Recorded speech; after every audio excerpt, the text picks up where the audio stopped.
This video has been heavily censored, with parts removed to accommodate the YouTube guidelines. You can find the full uncensored version on Spotify or Patreon. Link is in the description below.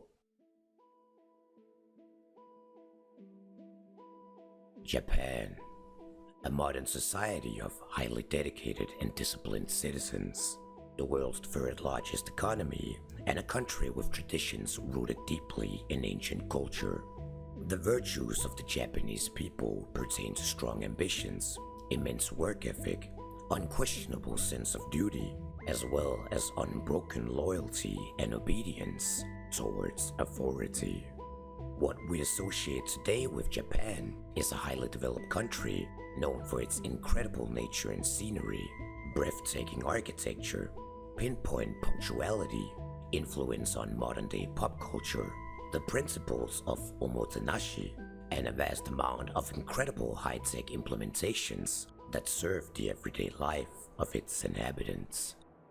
However, within the history of this modern country of perpetual innovation exists a dark secret unknown to most, a secret concealing some of the most violent, systemic, and grueling atrocities to be committed in the history of modern warfare.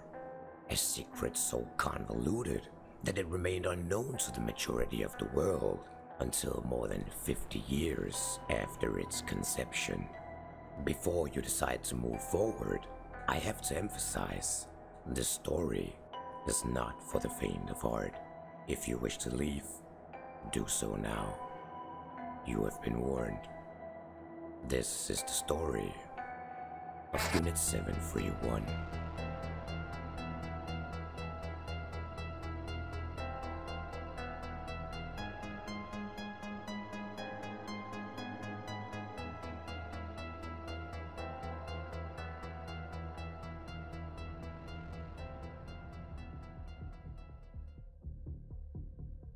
September 18th, 1931. Around 10:20 p.m. within the Chinese province of Liaoning, a small explosion shook the countryside around the city of Mukden, now known as Xinjiang. The explosion went off near Liaochao Lake, next to a railroad which was owned by Japan's South Manchuria Railway. This immediately sparked outrage from the Japanese Empire, who accused China of sabotage and provocations of war. Japan blamed the act on a garrison of Chinese military located about 800 meters from the explosion. Within 12 hours, on the morning of September 19th, 1931, Japanese artillery fired upon the small Chinese Air Force of Mukden in retaliation for the alleged railroad attack. This was done under the Japanese pretense of safeguarding the vital railways of industrial and economic importance to the Japanese Empire. A Japanese ground force of about 500 men then attacked the nearby Chinese garrison, which held about 7,000. The starving, under-equipped, and inexperienced Chinese soldiers stood no chance against the experienced Japanese soldiers, who with swift aggression forced them into retreat. By the evening, the Japanese had seized the city of Mukden at the cost of 500 Chinese lives, and only 2 Japanese casualties. Objectively, if one would interpret this act of aggression as rash, extreme, or even far-fetched for the basis to commence a full-scale military invasion of another country, one would be correct. The entire incident with the explosion at the railway had been a false flag attack orchestrated by the Japanese themselves to create a pretense for the invasion of Manchuria, the northeastern region of China. The site for the bombing had been chosen specifically because of the presence of the Chinese garrison, as well as its lack of major importance to the actual railway infrastructure, requiring only minor repairs after the operation's execution. In fact, the explosion had proven so small and insignificant that it had caused only superficial damage to about 1.5 meters of the railway, allowing a train from Changchun to Xinjiang to pass over the damaged section at 10:30 p.m., about 10 minutes after the initial explosion. With the city of Mukden captured, the Japanese Empire had obtained a foothold within Manchuria, a region of China that the empire had gained significant economic and political interest in over the last 30 years, ever since the end of the Russo-Japanese War. 4 days later, as the Japanese invasion moved through Manchuria, with armed forces capturing city after city, a puppet state was created, and thus Manchuria became Manchukuo, a Japanese state within Chinese territory. In 1925, 6 years prior to the Japanese invasion of Manchuria, after the horrific tales of World War I had become common knowledge, the use of biological weapons had been banned under the Geneva Convention. This, however, caused a severe interest in their development in Japan, as the Japanese saw the ban of the Geneva Convention as a testament to the efficacy of biological weapons on the field of battle. After a 2-year trip to the West in 1930, Dr. Shiro Ishii, Chief Medical Officer of the Imperial Japanese Army, had studied and documented the effects of chemical weapons during World War I and proposed the creation of a biological weapons program. The grounds were not only that the weapons were proven to be highly effective, but also because the Western powers were developing their own. Ishii's idea of modern and future warfare was that the enemy would be fought with bacteria instead of weapons. Having been obsessed with bacteria for most of his life, growing them as pets, Dr. Shiro Ishii, who was a vehement nationalist and a person with absolutely no moral or ethical boundaries, delivered to his higher-ups his recommendation of the development of a Japanese biological weapons program, encouraged by his own preliminary research on animals. Research which showed a lot of promise. Promise he sought to realize. However, due to potential containment issues and the ethical constraints of the Japanese Empire, this research could not be conducted within Japan itself. In 1932, Dr. Shiro Ishii would be placed in command of the Army Epidemic Prevention Research Laboratory, and through this new position, organized a secret research group that came to be known as Unit Togo. The unit's purpose was to set up a research facility for the development of disease prevention outside the confines of Japanese borders, and do what Dr. Shiro Ishii wanted more than anything: to create biological weapons for the Empire of Japan. And it was here, during the Manchurian incident, that Dr. Shiro Ishii saw his opportunity. Within the recently created puppet state of Manchukuo, in the village of Beijinhe, located about 100 kilometers south of Harbin, that Unit Togo would establish their facility.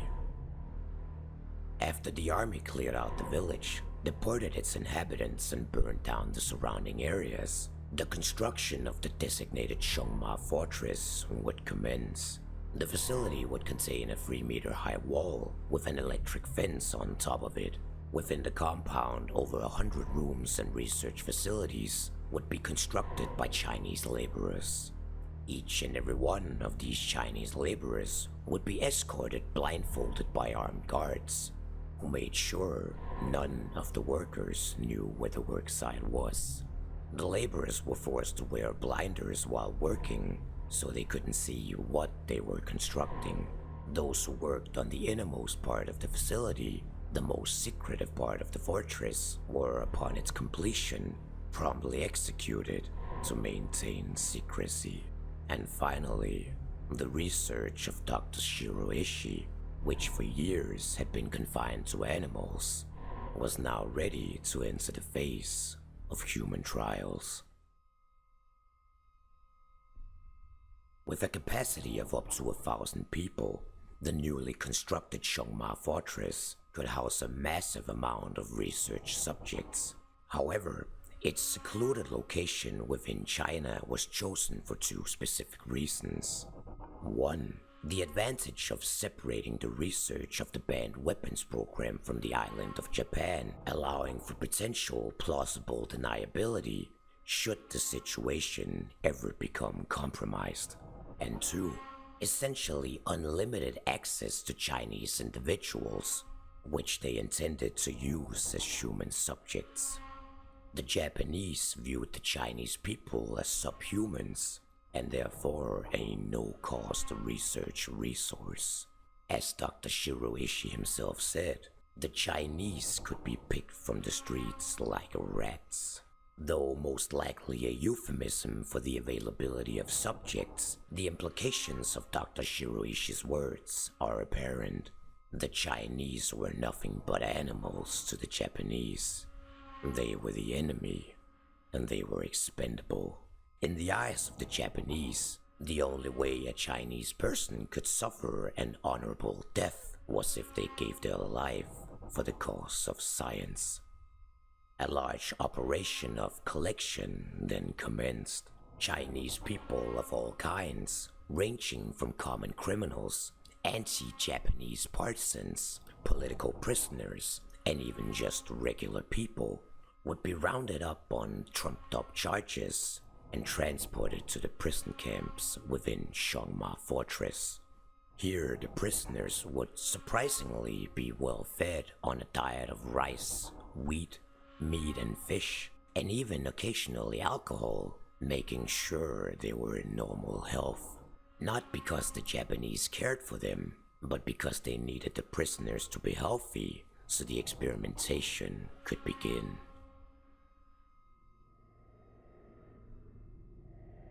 Although the agenda of the research was partially to protect the Japanese troops from disease, the primary focus of Unit Togo was to develop an effective means of spreading epidemics.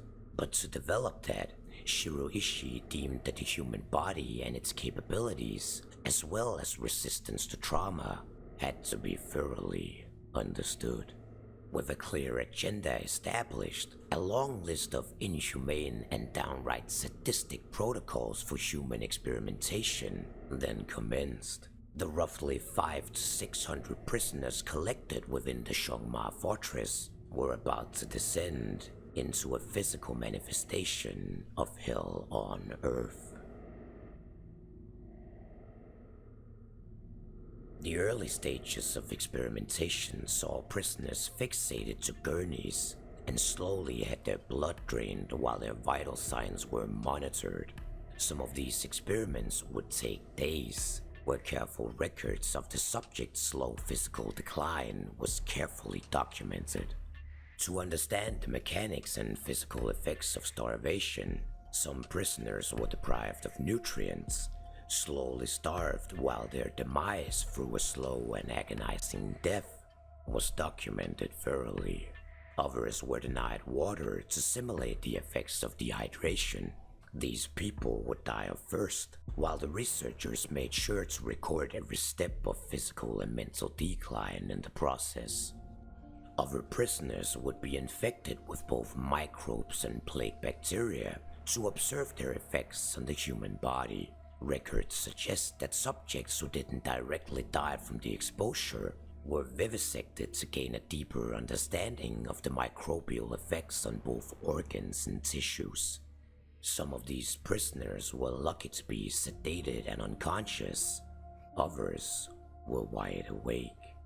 These prisoners were forced to experience their body cut open by surgical instruments, as the researchers wanted to experience the live response and reaction of disease and microbes within the human organs, certain that the deterioration of a diseased subject, no matter how short the time span, would affect and contaminate the results of the documentation. The average life expectancy of a prisoner once imprisoned within Zhongma Fortress was 1 month. However, should a prisoner by any unlikely chance survive any of the experimentation, they would subsequently be promptly executed. For 4 years, Zhongma Fortress would conduct countless experiments, consuming an untold amount of Chinese people in the process. However, in 1936, 2 years after an episode in 1934, where several prisoners had escaped, as well as an explosion in 1935, suspected to be sabotage, Dr. Shiroishi feared for the containment of secrecy of the project and decided to close down the facility. However, Dr. Shiroishi's intentions and aspirations for the project were far from over.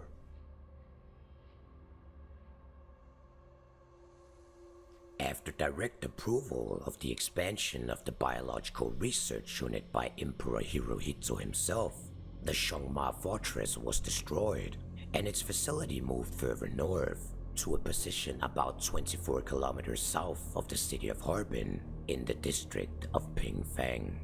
Here, Unit Togo would be integrated into the Kwantung Army as the Epidemic Prevention Department, where it was divided into 2 units, the Ishi Unit and the Wakamatsu Unit. These 2 units would later be combined and come to be known collectively as the Epidemic Prevention and Water Purification Department of the Kwantung Army, or for short, Unit 731. With the expanded program authorized by the Emperor himself, a bigger facility and larger funding assured that Unit 731 could now pursue the development of biological and chemical weapons even more aggressively than Unit Togo. The unit, which at its birth was known as Unit Togo, was composed of around 300 people, of which 50 were doctors. However, with its expansion, Unit 731's working capacity had been increased to over 1,000. It is estimated that at the end of World War II, the unit had heavily invested into utilization of the private sector and employed more than 20,000 doctors, scientists, researchers, and support personnel across the entirety of its numerous facilities. Each and every one of these employees sworn to secrecy, essentially absolving Emperor Hirohito of any culpability should any of them be compromised. Unit 731 would be divided into numerous research and development teams, each with different goals and focus, which usually consisted of developing different pathogens. Some of these units would include Akisarahan and Ejima team, who would mostly deal with research in dysentery, Team Enoshima, which would focus on research in frostbite, and Team Ida, which would focus on X-rays. Team Kasahara would focus on viral research, while Kusamihan would look into pharmacological topics. Team Nikki would develop and research serums, while Noguchi would specialize in rickettsia fleas. Takahashi would focus on insects as a whole, while Yoshimura would focus on bacteria, and both Tanabe and Utsumi would reserve their units for pathology. Team Ishikawa, Tanaka, Ota, Tape, and Okamoto would respectively focus on anthrax, typhus, plague, typhoid, and tuberculosis, while units Setogawa and Minatohan would both dedicate their research to cholera. Though all units wouldn't be housed directly within the complex of Unit 731, the facility to be established for the research would have to be immense. The construction of the Harbin complex, the horrific descendant of the Zhongma Fortress, and the main area of Unit 731 would end up covering 6 square kilometers and consist of more than 150 buildings. The facility was made impregnable, not just from the outside, but from within as well. There would be no more attempts at prisoner escapes. Most of the houses were made bomb resistant, and various factories for the creation of chemicals were constructed as well. Around 4,500 containers to breed fleas were constructed, and another 1,800 to produce biological agents. And though smaller in terms of physical housing capacity, The Harbin complex being able to only house 600 prisoners compared to Zhongma's 1,000, the project had now significantly increased its research scope and potential. The projects that were to be carried out at the Harbin complex would plunge the unsuspecting Chinese population of the Pingfang district into an inhumane and cruel world of horrendous suffering that would make the atrocious nightmares committed at Zhongma Fortress pale in comparison. The special project for Unit 731 was unofficially codenamed Maruta. Maruta was a euphemism for the word LARA'S. This was partly a joke because the official cover story given to the local authorities claimed that the Harbin complex housing Unit 731 was actually a lumber mill, but also because the Chinese test subjects weren't seen as humans, but rather as simple pieces of wood ready for the chopping block. Additionally, when a subject had to be disposed of, they were destroyed through incineration, further adding to the twisted sense of humor behind the euphemism. Internally, within Unit 731, the project was also called Holzklotz, which is German for log or block of wood, and the medical staff, soldiers, and researchers all referred to, regarded, and treated the Chinese test subjects as such, mere pieces of wood. The Chinese subjects would be transported to the Harbin complex at night, driven in vehicles painted black with nothing but a hole for ventilation in them. They would be taken into the facility through a secret underground tunnel. Once they arrived, the subjects would be divided into women and children housed in one area and the men in another.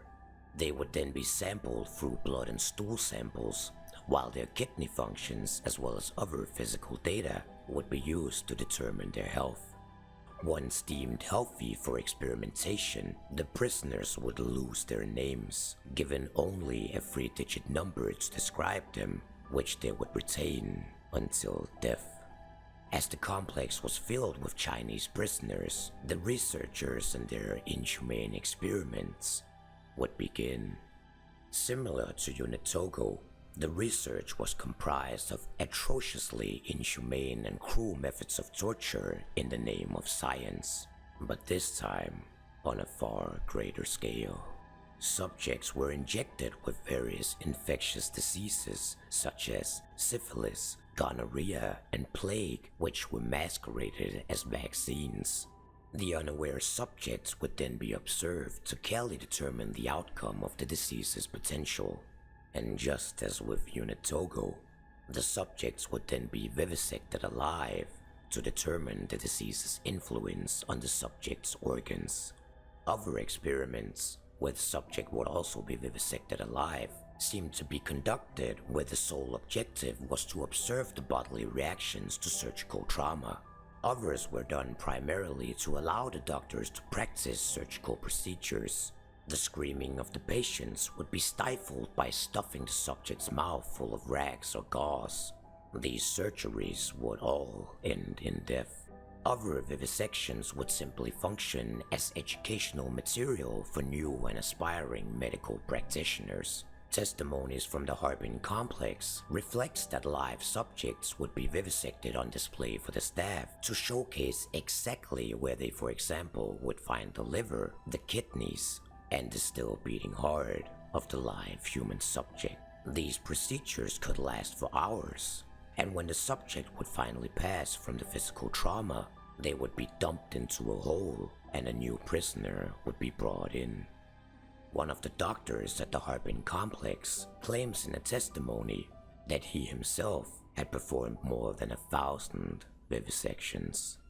But all of that was just the beginning.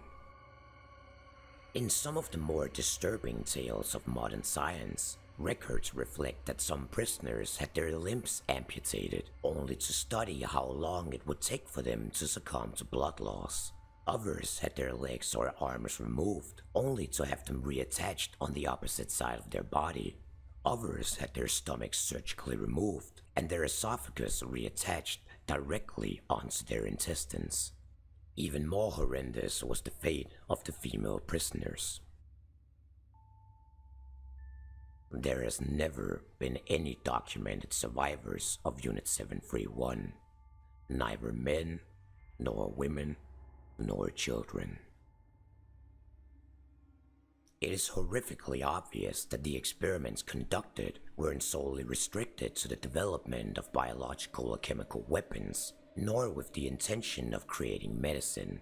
A morbid curiosity, some could even call it sick fascination, had manifested itself within the researchers in the Harbin complex. An Osaka University professor remarked after having reviewed the footage of the human experiments conducted by Unit 731 that these experiments had no particular rhyme or reason behind them, simply stating that professional people too like to play. Disturbing records and accounts reflect a tremendous list of various experiments, seemingly performed at random, simply on the basis of what would happen if we did X.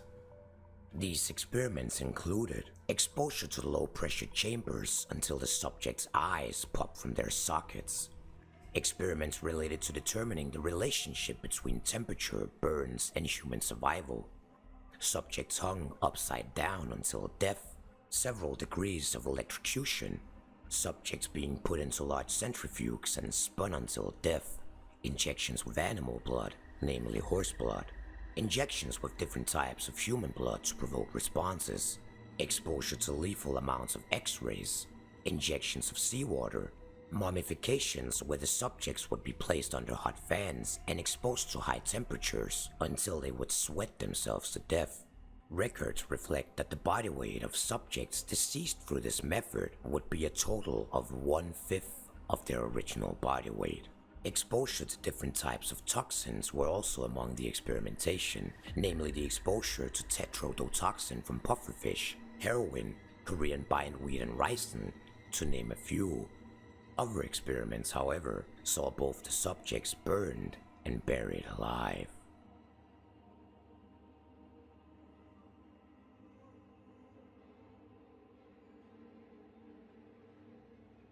Army engineer Hisato Yoshimura, known as the Scientific Devil and a cold-blooded animal within Unit 731, conducted a wide variety of experiments regarding frostbite. The subjects would be taken outside where various of their appendages would be dipped into water, allowing the limb to freeze in the cold weather.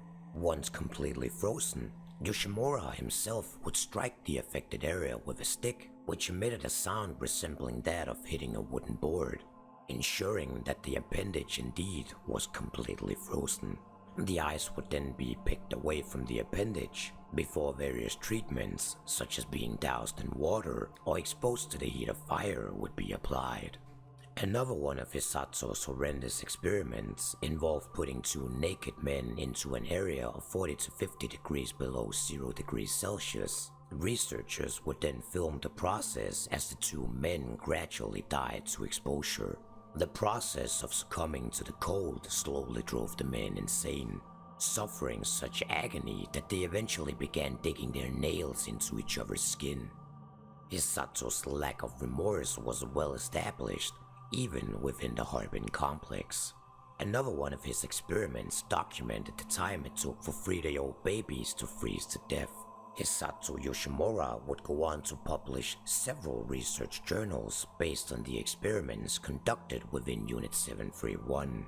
One particular article being featured in the Journal of Japanese Physiology in 1950, in which he had exposed 20 children and a 3-day-old infant to temperatures at 0 degrees Celsius for extended periods of time.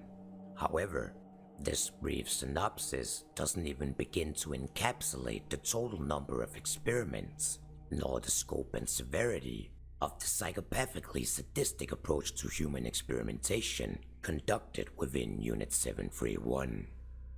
A former medical worker of the unit stated in a testimony that within one of the laboratories, he saw a Western man, most likely Russian, cut vertically in half and pickled in a large jar of formaldehyde. The disregard for human life was nothing short of astounding.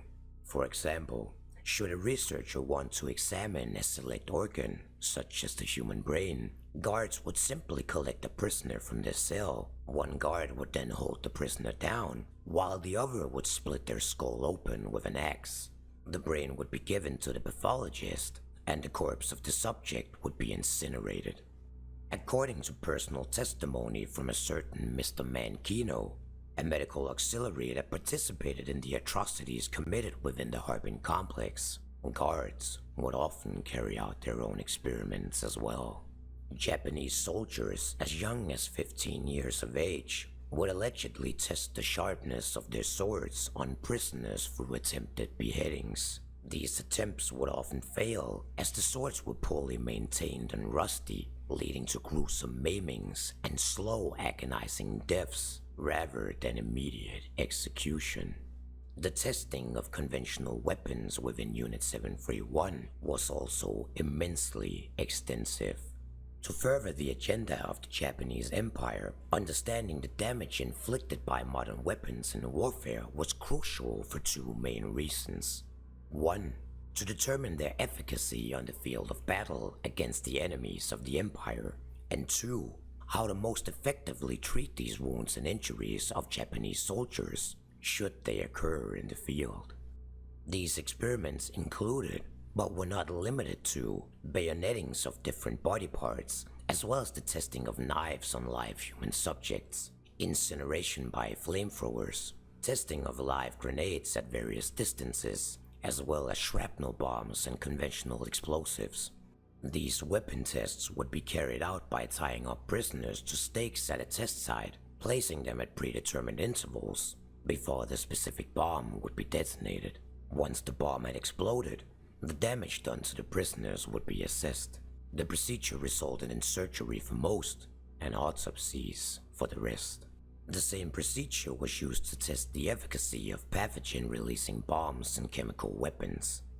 Tied to poles and pickets, the Chinese prisoners were exposed to a variety of gases at varying distances to determine the lethality as well as the severity of infection of several biological agents in open air. The prisoners would be subjected to mustard gas, lewisite, cyanic acid gas, white phosphorus, atomsite, and phosphine gas. Other prisoners were confined to small glass-walled gas chambers, allowing the researchers to observe the prisoners as they were subjected to similar methods of cruelty. These enclosed experiments were to be used as control samples to determine how the agents behaved within optimal conditions. Similar conditions were used to test the efficiency of the Japanese protective suits, with Chinese prisoners exposed to the previously mentioned agents while wearing various types of gas masks and protective clothing. As the experiments escalated in severity, the researchers now sought to test the methods of chemical warfare in more realistic scenarios. One such scenario entailed placing 20 subjects divided into 3 groups into combat emplacements such as trenches, gazebos, and observatories. One group would wear nothing but Chinese underwear, the second group would be clothed in summer military uniforms, with 3 of them having masks and the 3 others having no mask. The third group would be dressed similarly, though 3 would have masks and 2 would not. The first 2 groups would then be bombarded with as much as 1,800 field gun rounds of mustard and lewisite gas over the span of 25 minutes, while Group 3 would receive 4,800 rounds of similar gases over a similar span of time. The general symptoms of damage to skin, eyes, respiratory and digestive organs would then be observed at 4 hours, 24 hours, 2 days, 3 days, and 5 days after the exposure. Another group of subjects would be forced to drink a solution of mustard and lewisite gas. Their horrific decline would then be documented carefully over a period of 3 days, where their skin would swell, wounds and skin would leak massive amounts of liquid, bean-sized blisters would set in, abundant bloody and mucus erosions would be expelled by their wounds and blisters, followed by severe abdominal pain, bloody diarrhea, and proteinuria as the unavoidable dehydration set in. Allegedly, from these subjects exposed to mustard and Lewisite gas, fluid would be extracted from their blisters and injected into other prisoners. The ultimate fate of the test subjects is not described in the reports, though conclusions can easily be drawn. With the twisted research and development of Unit 731 progressing from human studies to established concepts, the weapons developed for creating epidemics to be used against the enemies of the Japanese Empire, namely China, were now ready to be implemented into their doctrine of war. The mad experiments of Unit 731 were finally ready for field testing. At least 12 of these large-scale bioweapons field trials were carried out, targeting a minimum of 11 Chinese cities. The 4,500 containers that had been used to breed plague-infected fleas were packed into canisters and spread by low-flying airplanes. One of these attacks alone, namely the attack of Changde in 1941, would claim the lives of almost 10,000 Chinese people. On top of this, 1,700 Japanese soldiers were killed in the process due to poor preparation both before and during the attacks.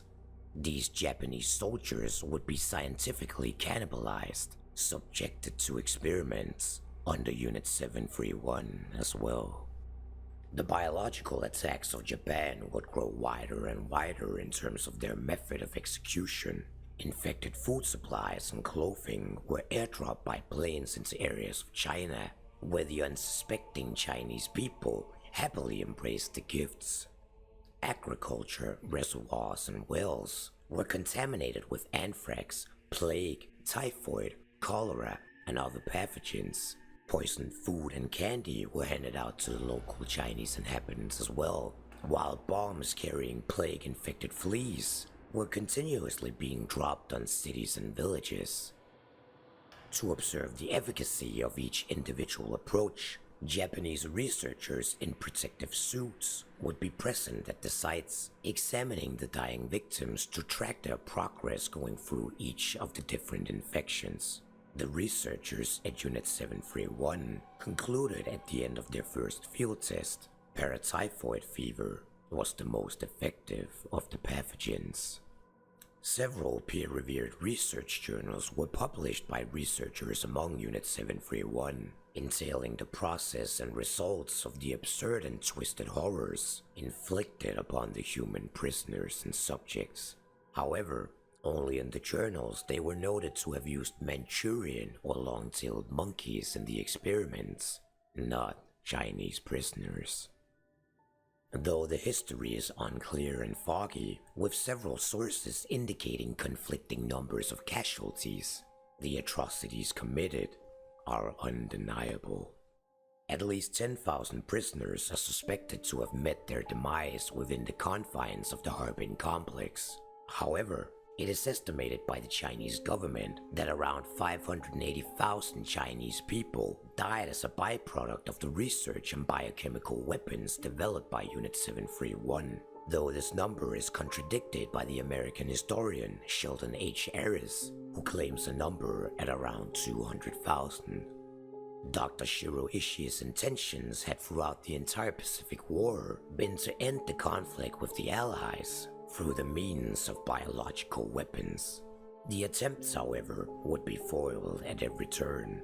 One instance entails a Japanese submarine carrying biological weapons of unidentified nature, which was supposed to be used against the Allies to defend the island of Saipan. However, the submarine was sunk before it could unleash its payload. Another instance was the Allied invasion of Iwo Jima, where the Japanese intended to use gliders laced with deadly pathogens over Allied lines. The plan, however, never materialized. In the final stages of World War II, in 1945, a planned operation codenamed Cherry Blossoms at Night involved moving the massive L-400 class submarine aircraft carriers unnoticed to the coast of California. From here, kamikaze pilots would have been used to deliver bombs to San Diego with aeroplanes carrying plague. Other plans included the intentions of using balloon bombs over the cities of the US. These would have carried bubonic plague anthrax, rinderpest, and smut fungus into the dense population centers. Ultimately, the plans were all rejected by Hideko Tojo as he feared the United States might retaliate in a similar fashion. It is speculated that the largest issue of the Japanese biological and chemical weapons program was to develop an effective method of delivery. Had the Japanese succeeded in developing an effective way of distributing these chemical agents, the ramifications of their biological weapons program is speculated to have been apocalyptic. At the end of the Second World War, when the Japanese Empire capitulated after the bombing of Hiroshima and Nagasaki, the Red Army began encroaching on Japanese territory in August of 1945. This prompted the ministries of Tokyo to order the prompt destruction of facilities related to Unit 731. Work was abandoned. The remaining 300 prisoners were either fed poison or gassed, while the 600 Chinese laborers related to the facility were promptly shot. Most of the facilities were subsequently demolished with explosives, though some were too sturdy to be torn down permanently. Dr. Shiroishi ordered every member of the unit to disappear and take the secret to their graves. Each of them were issued cyanide vials should they potentially be captured. However, suicide or capture would not be the case for the majority of members of Unit 731. After the surrender of the Japanese army, Murray Sanders, a colonel of the United States military, who was a highly regarded microbiologist, was tasked with investigating the capabilities of Japan's biological and chemical warfare program. At this time, the existence of Unit 731 was still unknown to the US. Initially, all information was withheld from the American colonel. However, as he threatened to involve the Russians in the investigation, the Japanese attitude suddenly changed. Fearing prosecution under the ruthless Soviet legal system, the Japanese granted Colonel Sanders insight into the findings of Unit 731 and their collected data. Sanders persuaded the Japanese to provide him with as much data as possible, ensuring them that the information revealed would be contained to US intelligence channels and not to be used as evidence of war crimes. The Japanese obliged. Sanders then took this data directly to General Douglas MacArthur, the Supreme Commander of the Allied Powers. Believing the data of the unit to be invaluable, General Douglas MacArthur secretly granted immunity to the physicians of the unit, including their leader, in exchange for providing all of their data from biological and chemical warfare trials, as well as the data from their extensive human experimentation.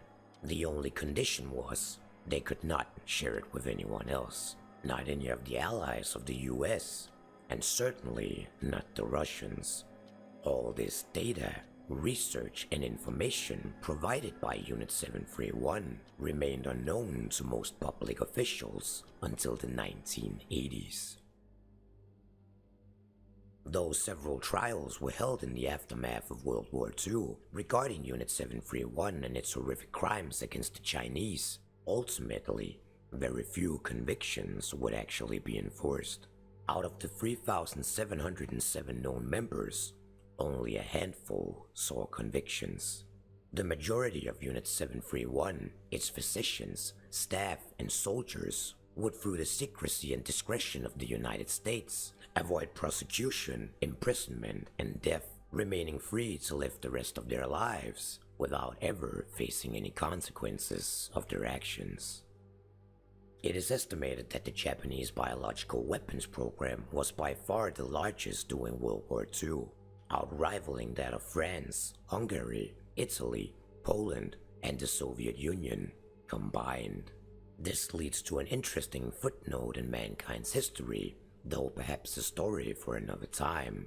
It is believed that some of the scientists and experts from Unit 731 that were granted immunity by the United States allegedly helped develop the biological weapons that the United States used against the Koreans in the Korean War during 1950 to 1953. However, as a closing note and grim reminder, It's important to emphasize that Unit 731 wasn't the actual name or dedicated term for the Japanese biochemical weapons development and research program.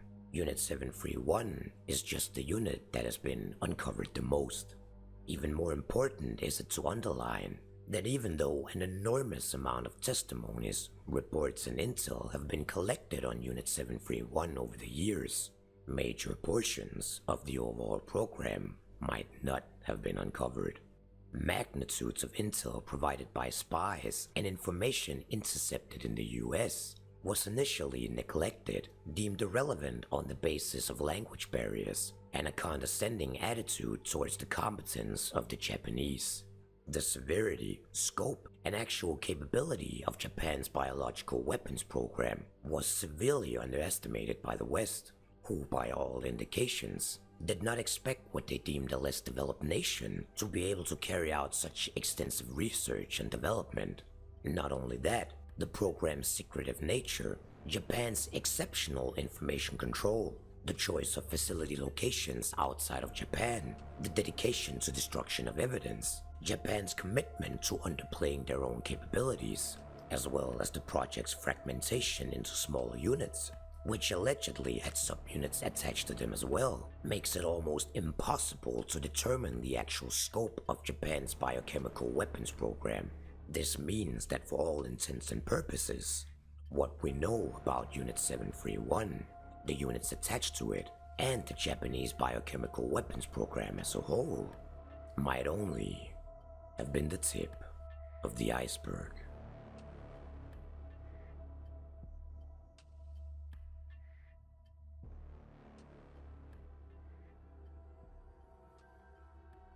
Hey there, Hazmat here. That concludes the story of one of the darker chapters in human history. However, it will not be the last, nor the darkest of the stories we're gonna dive into. As always, a big thanks goes out to the Hunters Lounge for supporting me as a content creator, especially the exclusive Gitchy Boy, the exclusive Johnny Sevens, the VIPs, Corvo Bearslayer, Derivative, Doc Powell, Gina Lucero, Goose, Hambone, Jiminal Bob, Corey Peterson, Michael Thornhill, Mortiv Minis, Hein, Slip, Stas Biestek, Sunrise Phoenix, TJ Crane, Texas Toast, and the Wizard of Copper. And of course, all the regulars. Thank you to each and every one of you for your support, and thank you all for watching. I'll see you in the next one.